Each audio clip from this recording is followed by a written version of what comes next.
and other areas too. I'm sure it wasn't just Connecticut, but most of them were from Connecticut.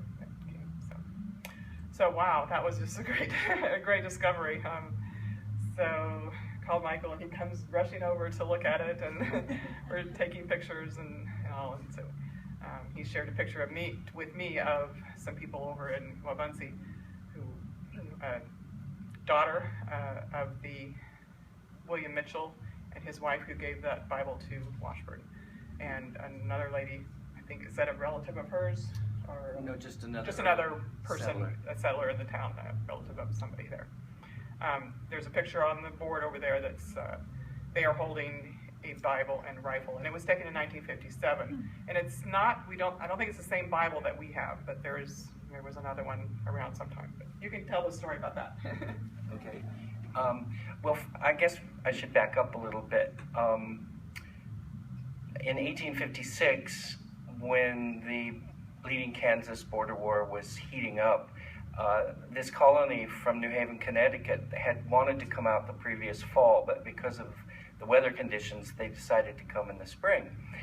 And they had arranged through a group in Hartford to be supplied with the Sharps rifle, which happened to be manufactured there in Hartford.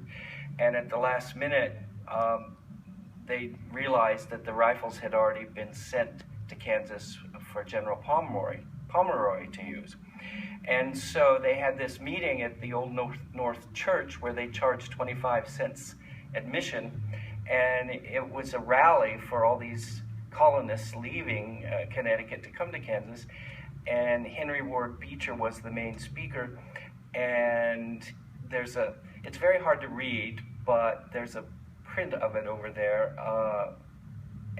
the New York Times article of the time, and they ended up doing a subscription there at that meeting, and he said that if they could raise money for 25 rifles at that meeting, his congregation in Plymouth Church, which is a picture there on the display, back in Brooklyn, New York, that he would raise the money from the congregation to supply the other 25 rifles.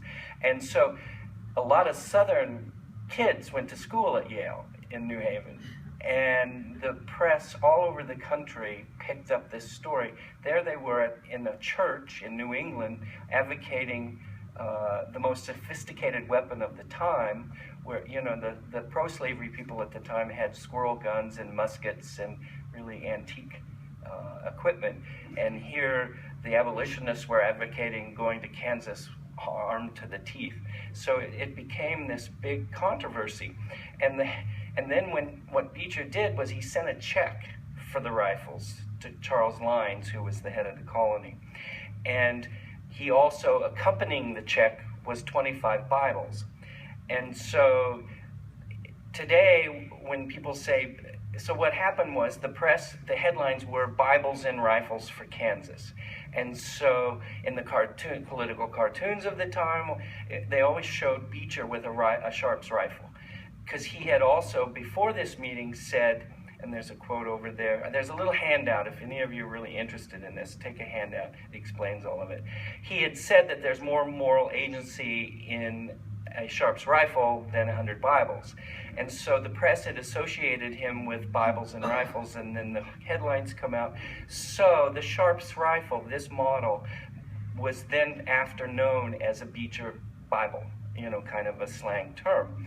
Now, there are a lot of Sharps rifles of this vintage around, but this is the only known one that actually came from Beecher, you know, the money that he raised to buy this rifle. And it's engraved on the stock there, the name of Weston Ferris, who was a fellow from New Haven, who made it as far as Kansas City and then went back to Connecticut. And so this was kind of a floater gun, and it's the only one that has stayed with us today. It was on display at Menninger Foundation for a number of years.